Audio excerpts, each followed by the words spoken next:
So I went there with my man, and his first question was like, "So are we like in a really nice city? What do you mean?" I'm like, no, it's a tiny city in Siberia.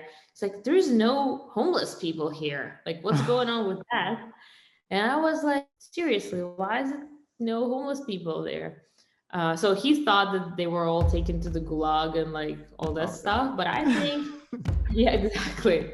Like, well, that's what people think about Russia outside of the country. But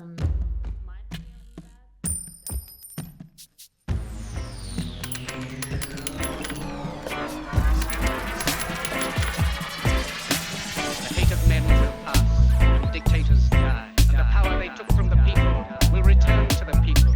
You, the people, have the power to create machines, the power to create happiness, happiness, happiness, happiness, happiness, happiness, happiness, happiness.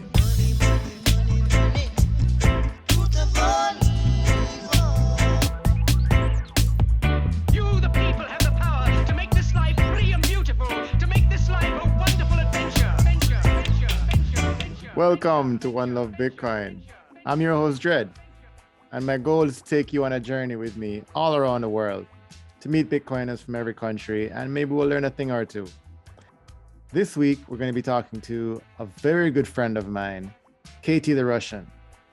We're going to be dispelling a lot of different misconceptions about her homeland, Russia, Siberia, where she's from. We're going to learn all about her new company, PlanBPassport. We talk about a lot of different things. It was a relatively short conversation compared to the other episodes I've had, though, but it was a really good one.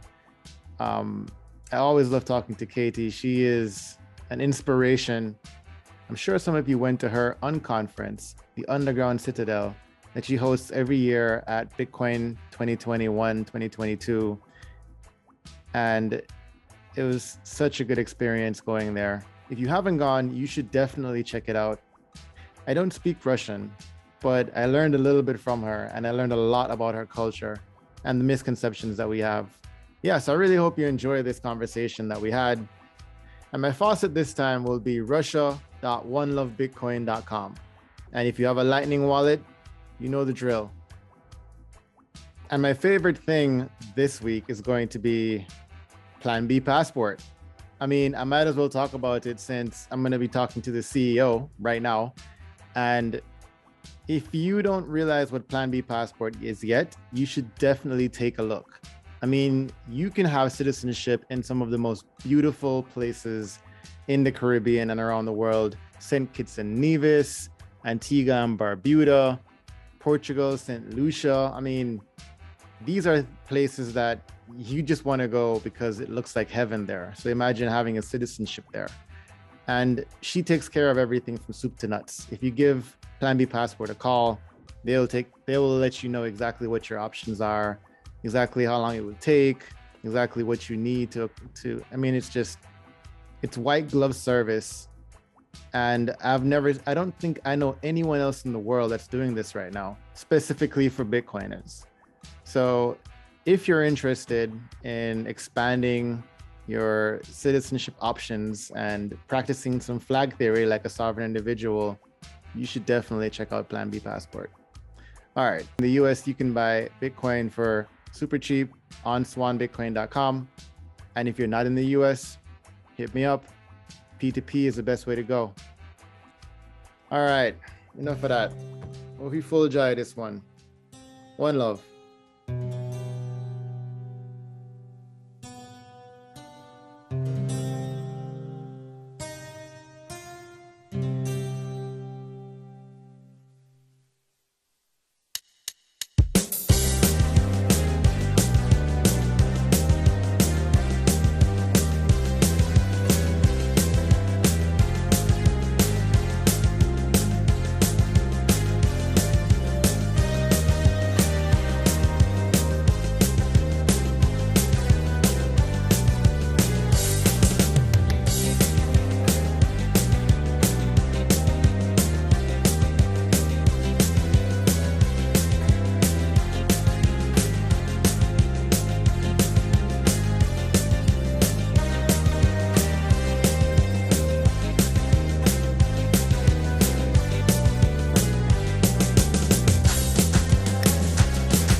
Katie Ananina.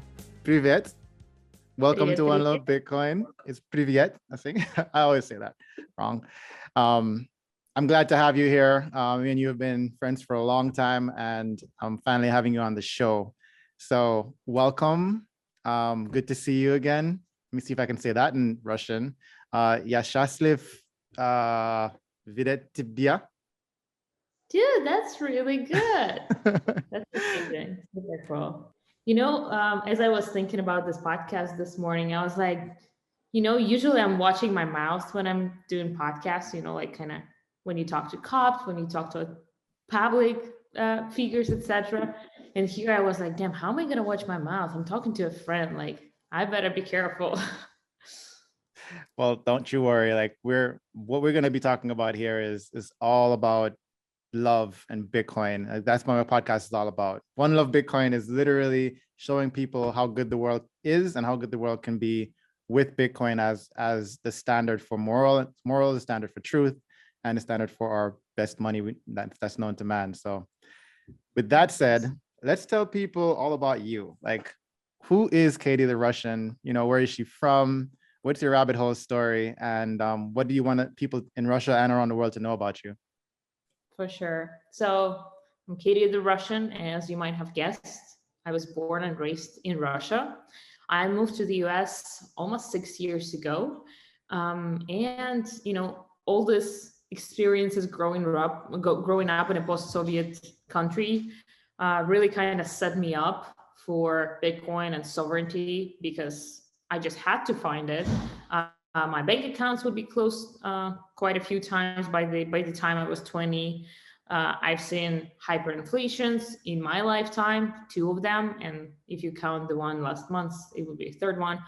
And when you see that, you realize something is wrong and you need alternatives. So when I actually learned what Bitcoin is, I was like, holy shit, that's perfect. That's exactly what we needed in 98 and 2006 in Russia.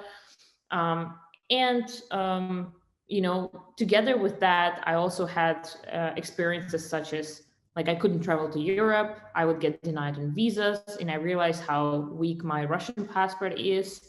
And once I immigrated to the US, I was like, wait, I kind of can play this Russian passport here in the US. I can, figure out which document is better to show in different situations. And as I started kind of playing this game, I knew that there's bigger scale to this game. And that's how I discovered flag theory. And I do now. Now I'm a founder and CEO of PlanBPassport, where we help people obtain citizenships, residencies from different jurisdictions based on their needs, requirements, etc. And that's how you build your flag theory. Yeah, and I'll put that in the notes for people who want to see PlanBPassport.com. But this must be huge in terms of what's happening now in El Salvador and people wanting to move out of the out of the country to save on taxes. Has that been a huge influx of business for you? Definitely. So it's almost like I'm in the perfect market at the perfect time. Basically, at first, we had a lot of people coming our way because they did not first COVID happened, right? And people realized oh, I don't have as much freedom as I used to. And all those countries putting different restrictions on travel and on myself as a citizen of the country. I don't like it. I'm going to go find alternative. So especially in countries that were the most crazy about restrictions, such as Canada and Australia, we've seen a lot of clients coming our way from there. Then we had US election, which always end up with half the country being unhappy with the results. So those went my way. Yeah. Now we see what's happening with Russian citizens being completely ostracized by the end of the world, by the rest of the world. And I don't have a position on it. I'm against nation states. I'm against leaders making decisions for ourselves. I'm against violence. So I'm only talking about facts here, is that a normal citizen of Russia who did not support this violence, who does not support any kind of politician whatsoever, now is being under all the circumstances, such as not being able to trade with the rest of the world. Maybe he or she had international business and it's got out now, can't travel, can't move the family to a safer position. And that's exactly what we're talking about when we say Plan B passport, right? Like all the Russians who had their Plan B in place now can just exercise the Plan B and go with that. Yeah. And that's how you prepare for, we always say that there are different threats that may come your way, and you need to prepare for those particular attack vectors. So attack vectors such as government violence, a war, political instability is always a threat for basically any country. So you just want to get out and live your happy life, please go ahead. Here's your Plan B passport. They had a contractor that actually lived in Russia, that they were paying. I think they were paying him through PayPal. I don't know, some traditional fiat rail. And he got all of his bank accounts frozen. He got, he couldn't use any of the SWIFT systems. His visa stopped working. He literally couldn't buy food for his family. He had to start fleeing to the border of Russia so he could get to another country where he could use, actual money. And because of that, started paying him in Bitcoin. Like he didn't even know what Bitcoin was. He was just a programmer. And by necessity, he ended up finding out, why uncensorable money is important. I wish it didn't have to be that way. I wish he didn't have to find out that way, unfortunately, but most people will have to, right? I mean, no one's going to just jump, like in the US, no one's going to jump onto Bitcoin because it's fun. It's because they're going to jump on it when they need it. And unfortunately. That's true. But to your point, the non-aggression principle that you talk about is important. And I really feel like that separates what people actually think from what leaders think. And I'm post-political. I really couldn't give a shit what leaders think nowadays. I feel like we are our own leaders, our own sovereign individuals. And I saw that on your podcast. So do you want to talk about the new podcast you got?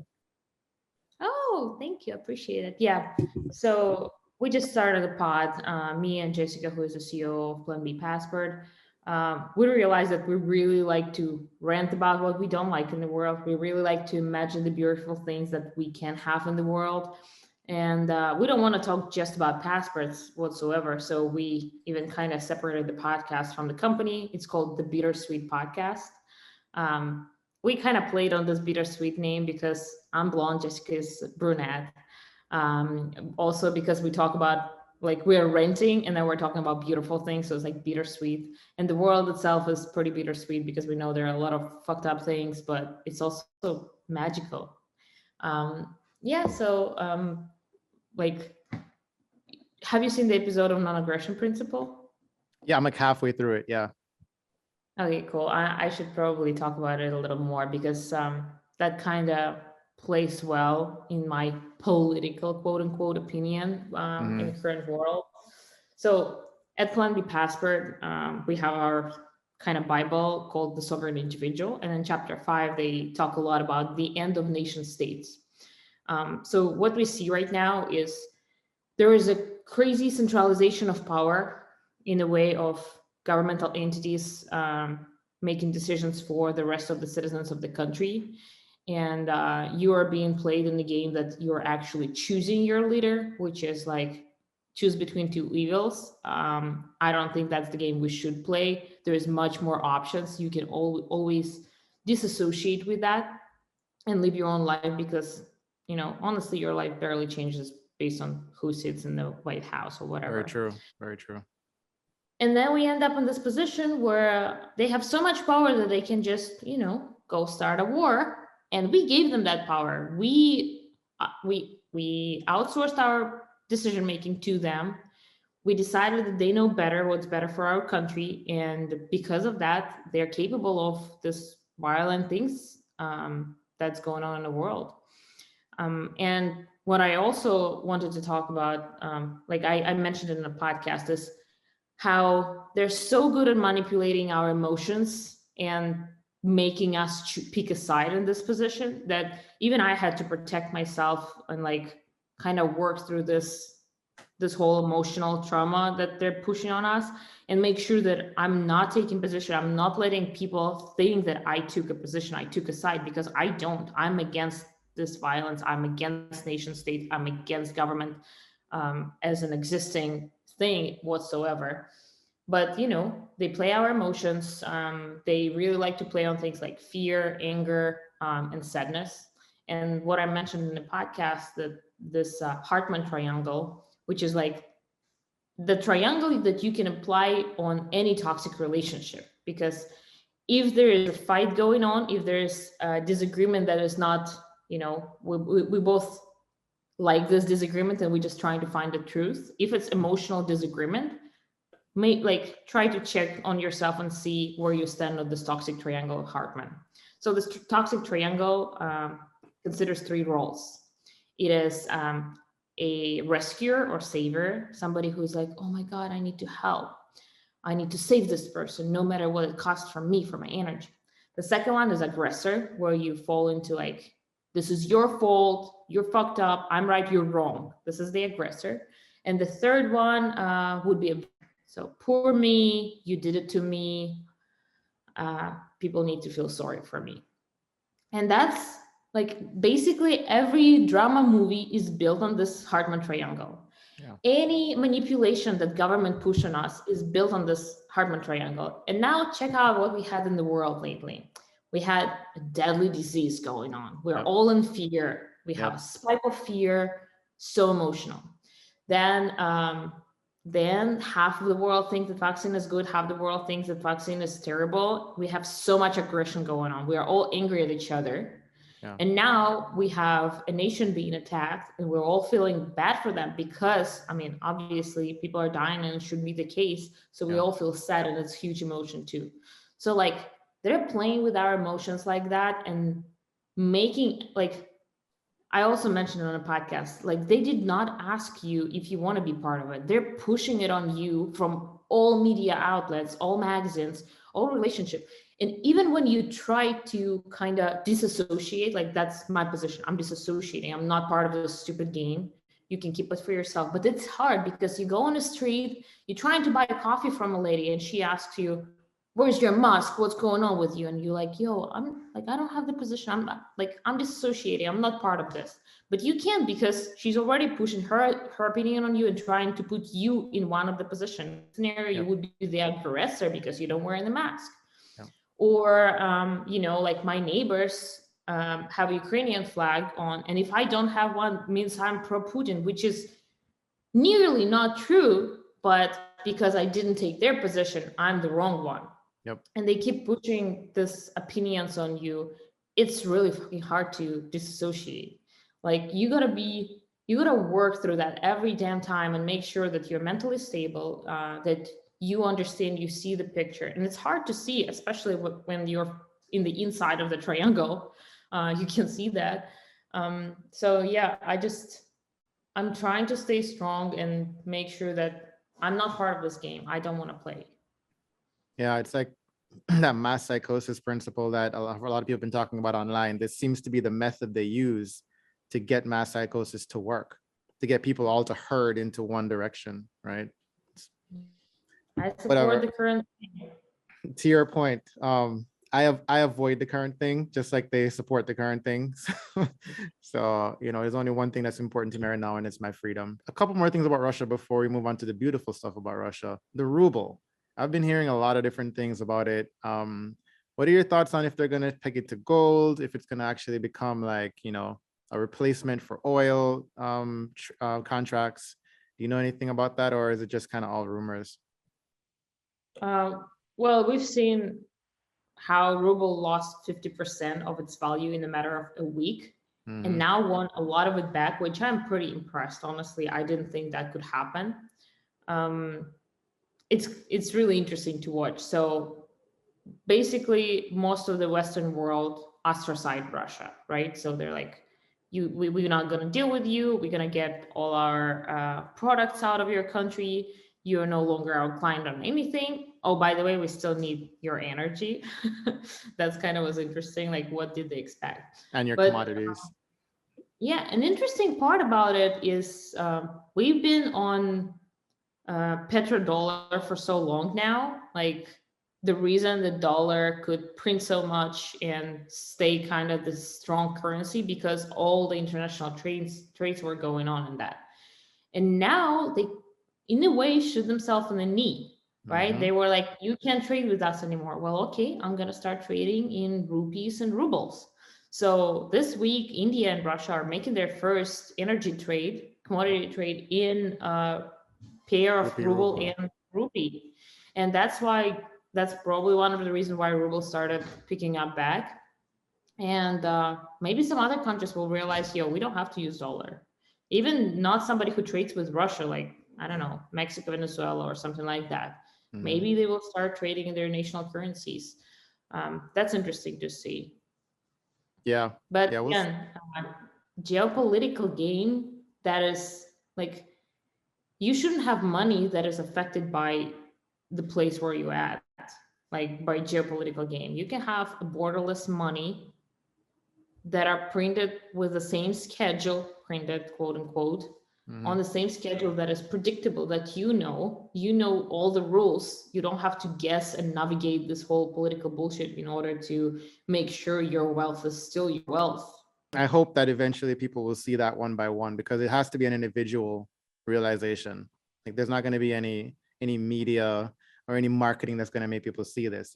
Individually, we have to realize that money should not be controlled by the geographic location you're standing in. It's that simple. All right. Well, tell me about the good stuff about Russia. I know you went back there. I want to say it was year before last Oh, or last year. yeah. No, last summer. So less Yeah. than a year ago. How was that? I went there to see my parents and to give them good news about the new family member coming in. Mm-hmm. It was amazing. It was really cool to come back to Russia after not being there for 5 years. I still like my Russian language kicked right back in a week after I was there. Because right now, like I call my mom and I'm translating all this stuff into Russian and it makes no sense. But after I spent a week there, it was all back. So I went there with my man, and his first question was like, so are we like in a really nice city? What do you mean? I'm like, no, it's a tiny city in Siberia. It's like, there's no homeless people here. Like, what's going on with that? And I was like, seriously, why is it no homeless people there? So he thought that they were all taken to the gulag and like all that stuff. But I think, yeah, exactly. Like, well, that's what people think about Russia outside of the country. But my opinion on that is that like the family unit is much stronger there. I've seen so many, old grandmas who really taking care of their son who may not have a job or drinking too much, but they will keep supporting this motherfucker just because we're family. Family. It's really big thing in Russia, like people living with just like third aunt or whatever. Like your mother was a cousin of this woman and now she's the only one who can take care of you, and she will because you're family. Yeah. You're like barely blood related at this point. And that's really big in Russia. It still is. Also kids, bunch of kids. All my classmates were having two by this point. And I'm in the US, I'm still in my 20s. And everybody was like, what, you have a child so early? But I go back to Russia and I'm the only one without children yet. So that was interesting. Like my girlfriends have two, all of them basically by now. That was interesting too. Obviously pricing. So again, when in 2006, I think, 6 rubles were equal $1. Now it's Mhm. 88 $2, 88 rubles. So Wow. like I felt like You're balling. Rockefeller. Yeah. Yeah. I mean, that's Yeah. not good for the people living there, but wow. That's a huge It's really jump good in for less those than 20 making money years. in the USD. Yeah. Yes, or that too. If you're making money, foreign money, Mm-hmm. huge jump in a So, short amount of time. like, what would be a good example? Oh, another really cool thing here in Austin, we go farmer market all the time. Every Saturday, Sunday, we go farmer market, buy good food from local farmers, etc. You go to a In butcher Russia, too? huh? You have a butcher, a local butcher too for your meat? Yeah, Yeah. And I did the same in Mexico. I would I go to local remember. places, Yeah, etc. yeah. And in Russia, I realized farmer market is like, here it's kind of like a hip place, where it's like you go outside of your comfort zone to find this good food, from those hipsters who try to support the soil and everything. In Russia, it's old grandmas who trying to live off of their pension, but they can't. So they grow on their backyards and then sell it. And That's I amazing. realized it's everywhere. Like my whole city was a farmer market, because like those grandmas, one of them is just collecting mushrooms and coming out with a couple of buckets of mushrooms every day to sell it. Other ladies just have their little backyard full of blueberries. I was eating blueberries every day, so much of them. And it's like kind of wild blueberries too. So my man was like, "Oh my God, this is amazing." He loves farmer markets. He loves buying local, especially like, it's cool grandma really wishing you, to live a good life. And she's so happy you're giving her money. And it's like you give her 50 cents extra as a tip. She's like, "What?" She's almost start crying because of that. And you're like, "God damn, I really want to have those ladies." It was beautiful. Like I loved it. They loved it. There was like raw milk from a cow that was still warm. She just milked the cow an hour ago and she brought it out. It's pretty cool. I really love that. That must be, I've never heard of that before. Maybe not in our generation anyway. Like the old lady down the street is the same one selling you fresh blueberries, and there's a whole farmer's market full of them. Wow, Yeah. that just shows you the difference in culture between Europe, not even just Europe, the whole East. Like when I was in Japan, it was the same thing. You walk around the street, there's no homeless. The only person you see on the street is some drunk guy that just couldn't get home because he was too drunk. He's sleeping right there, and nobody's bothering him. It's, Mm. yeah, the culture is just way different. And in my opinion, there's a lot of things that we could learn from each other if we didn't keep staying divided like this. What other parts of Russia did you go to, or was it just home and back? Yeah, I didn't have much time. So I went to my hometown for 10 days, and then I went to Moscow for like 4 days because I had my best friend's wedding. Hmm. The Moscow, so my man said it was like much more westernized. He was like, I felt Okay. like I'm in Europe. He lives in like Switzerland and Norway, so it's just like, yeah, it's basically the Similar. same. Mm. And in Russia, we say Moscow is not Russia because everything is different in Moscow. The pricing is completely different. The lifestyle is completely different. The politics, like you go to my hometown, you like people don't know what's going on in politics. They don't give a shit. They have Yeah. no political opinion whatsoever. They never voted probably. And you Yeah. go to Moscow and it's so much more about politics. Everybody is in some relationship with government. It's Yeah. so different. So it's a really big saying. Moscow is not Russia. Moscow is Moscow, and Russia is Russia. Well, at least there's some things that are consistent, right? Where just like in the US or anywhere, you find more peace living in the outskirts and in the countrysides versus in these big cities like Moscow, like New York City, like DC. No one wants to live there. So true. San And the Francisco. same. And you know what I like? One love Bitcoin. I think that's gonna be really on brand with you. Like sometimes I'll go on Twitter and I'll be like, "Fuck, life is fucked. Like this world is crazy place." And then I close my computer and I see my baby next to me. Life is beautiful. And Yes. like it really makes me realize like stop paying attention to that. Like it's crazy. And the underground citadel I'm organizing this time in Miami. I Yes. Tell me always more about that. yeah, so I always like it's gonna be number 5, I think. I always organize it from a position of like, fuck the government, we have solutions. And this time, like nothing basically changed, but I feel like I'm organizing it from a position of we can build beautiful things, guys. Here are how we do that. It changed me so much, and like you can see me, I'm like tearing now. Hmm. And I always considered myself to be like a cold-hearted lady, and now I'm like crying for no reason all the time, so emotional.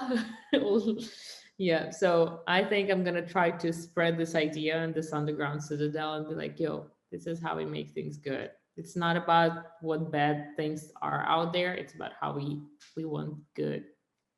Yeah, even if it did start with the fact that you were reacting to the bad things that are out there. And the reason I like the underground citadel so much is because, like everything else we have in the space, it's always very Bitcoin centric, and Bitcoin can fix this and Bitcoin can fix that. And it's true, Bitcoin can fix a lot of things, but there's a whole ecosystem around that that has nothing to do with Bitcoin that you're going to need to survive if you really think that, this whole existing structure is going to crumble and we need to build a new one. And I really like that all the different things you're teaching at Underground Citadel and the different experts you bring in show that. It shows you how to be a sovereign individual, actually, like the book says, not just by holding Bitcoin in a cold wallet, Yep. Yeah. I really like Underground Citadel too. Again, I'm not like, I never tried to make it for profit or anything. Most of the time it was free. But I just really wanted this conference that I was like, all the rabbit holes that I was into, I needed to learn more about them. And I was like, well, if I host a conference, I can invite those people who know more and I can learn from them. So that's basically how the conference was born, unconference basically. Yeah. Ooh, Russians can't buy passports anymore. What? Why? Isn't it funny that me as a Katie the Russian can't accept Russian clients at this point? So all these 5 citizenship by investment programs that I work with in the Caribbean no longer accept Russian applicants due to sanctions. So even those who are trying to get PlanBPassport now, they can't. So what about refugees? What about people that want to leave the country because of what's going on in Russia that they don't agree with? That doesn't make any sense. They need to go through a refugee program, and it's really hard. So usually how you launch refugee political asylum is you actually make it into the country where you want to stay and as a tourist, and then apply for political asylum. Now Russians can basically get anywhere as tourists. It's like some of Latin American countries like Mexico still accept Russian tourists pretty well. Turkey, Emirates. That's Cuba, I'm guessing. Say again? Cuba, I'm guessing, would it probably still accept If I Russian had to tourists? guess, yeah, probably. But like, it's hard to fly there right now. Usually all the flights to Cuba go through US, and you can't fly through US as a Russian citizen. True. So like, it's really hard. A lot of people just have to kind of illegally get into the country and then ask for political asylum, which is like, it's huge risk. It's physical risk too. Crossing the border as a legal immigrant. Of course. Yeah. Yeah. That's what you're saying. I would expect to be hearing from countries in Africa and the Middle East and, parts of South America that people are escaping, like, Nicaragua. I would never expect first world countries like Russia, Canada, Australia to be having people risking their lives at borders. That just, it sounds like we're living in the upside down, to be honest.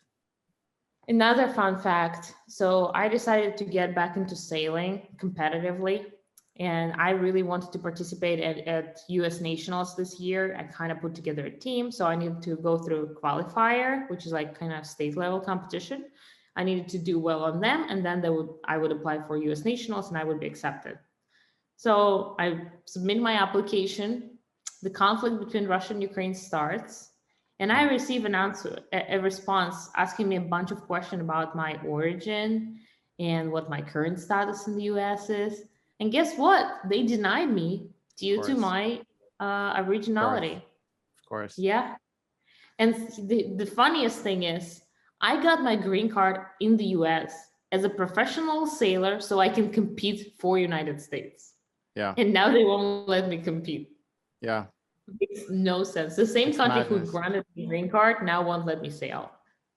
It's madness. I can't even imagine what you're going through on all levels, because the things that I see people saying and the things I see companies doing just to, what's the word, when they want to go along or they want to show show their support, their blue check support for whatever the current thing is. And the current thing is, we have to support Ukraine. But US companies that are selling Russian food, like Russian restaurants, are being boycotted. Like, what sense does that make? It's a person that came to the US to find a better life, or not even a better life, a different life. And anyway, it just doesn't make any sense to me. And I stopped paying attention to them. I turned the TV off. I turned the radio off. I read books now. I listen to podcasts because That's where the real information is. Everything else just seems to be noise at this point, and clown Yeah. world. And I have on Plan B Passport team, we have both Russian and Ukrainian members. Hmm. And like the relationship between us haven't changed. Like we are normal people who get along well, who have the same culture, the same history. We were the same country 30 years ago. What are you talking about? Yeah. Like half the families close to borders have family members on the other side. Mhm. Like my uncle and my grandma grew up in Ukraine. And now we're supposed to hate each other because two dudes told us so, because their interests didn't align. Go fuck yourself. My interests Yeah. don't align with you, Mr. Politician. I'm gonna make friends with Ukrainians. I'm gonna love them. I'm not gonna put any aggression against them. Like that's what I want. You know that I went to Ukraine last year, late last year, and met a couple of Ukrainian friends too, and made a couple of Russian friends that were in Ukraine. Like I went to a Russian comedy show. I mean, I didn't understand much of what they were saying. You know, you taught me some words, but I barely caught up. But they're just people, and there was a lot of Russians in Ukraine, a lot of Ukrainians that felt, kin with each other. And when I spoke to them about, are you worried about what's going on, up until the day everything started, they couldn't care less. They were like, that's all politics. Who cares? Nobody's actually going to start a war. This is foolishness. Even they were surprised. That tells me that this has nothing to do with the people. On like all the people I spoke to, they all love each other. And this is just a couple assholes in power that, decide they want to fight each other. So Exactly. I believe in the people still. I believe that even though this is going on right now, over time, people will, especially with the new age of communication, like back in the day, it might even be harder for us to talk to each other directly because there wasn't the internet, there wasn't social media, there wasn't these mass forms of communication, but now there is. And I think that's going to allow people to really see through the bullshit a lot faster and, make changes for the better for their lives. Yeah, hopefully. Not necessarily for the state's life and for the nation state's life, because they're already fucked, but for their own individual lives. I think because they're seeing through the bullshit, they will make changes individually. And things like things like Underground Citadel, things like Plan B Passport, hopefully educational podcasts like what we're doing will help them to see that as well. That's my goal anyway. I didn't even tell you this. I'm doing education now. Me and D++, we're trying to do education for corporations. So we're building syllabus out and we're just trying to teach people about sovereignty, about sound money, and about how their companies can use it to, globally adopt their company without having to jump through all the dumb loopholes. That's pretty cool. That's Yeah. awesome. So What about your guitar? You playing? I've been doing the bass. I just started doing guitar lessons now because, I was always a bass guy, but now I'm trying to figure out how to do guitar as well. And I'm not that good at it yet, but you know me, I keep on plucking away until I get good at Yep. something. Hopefully I can do a little band. If you have your piano around one day, we can make some music. I'm doing a garage band. I really need more music in my life. And now we have a garage, we got a house. So I'm gonna put some instrument there. Jessica spends a lot of time in Austin here at my place. So she plays music too. Our producer, our podcast producer, Car, is pretty good musician too. So whenever you're in town, we're gonna jam. I come over every now and again because D++ lives in Austin and we're doing the education thing together. So next time I'm there, if you invite us, we can come over and jam and hang out. Yeah. Absolutely. That'll be cool. Hell yeah. All right. Well, let's wrap this up a little bit. Two things. One, what would you like to say to everyone? If you're telling them some good advice or some life advice or some Bitcoin advice or some sovereignty advice, what do you want to say to people out there? All right, here's the thing. The world may seem broken and falling apart, but that also an opportunity for you to build the perfect life. And there are tools out there that you can find, that you can learn. And it may be hard, like security is hard, physical security is hard, mental security is hard, but they're really rewarding things to learn about. And once you get in a good place and you get your skill set in order, you are having an amazing experience. It's very rewarding, and you can build a beautiful life, beautiful family, beautiful future. So go and do that. It's really worth it. Beautiful. Perfect. That is so true. And where can people find you if they're looking for you? Yeah, Katie the Russian on Twitter would be the best way. You can also always reach out at katie@planbpassport.com. And now through the pod, we are on Anchor, on Spotify and YouTube. Yep. Are you podcast 2.0 yet? I don't know what that. Oh, through Lightning. Well, Lightning is the way you can get paid on it, but it's really through the Adam Curry Podcast 2.0 protocol. So Sphinx, Breeze, Fountain.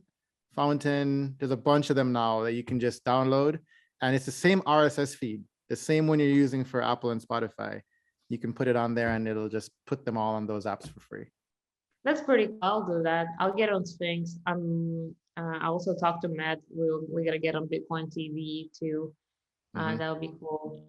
I think Zion would be another one. They're Austin based. Yeah, I haven't figured them out yet, but I would love to do that too. Yeah. I need to look into that. Well, Katie the Russian, thank you so much for your time. I know you are a super busy superhuman right now, so I'm glad I got some time with you, and I'll see you at Bitcoin 2022. Absolutely. Really nice to see you. Nice to see you too. The hate of men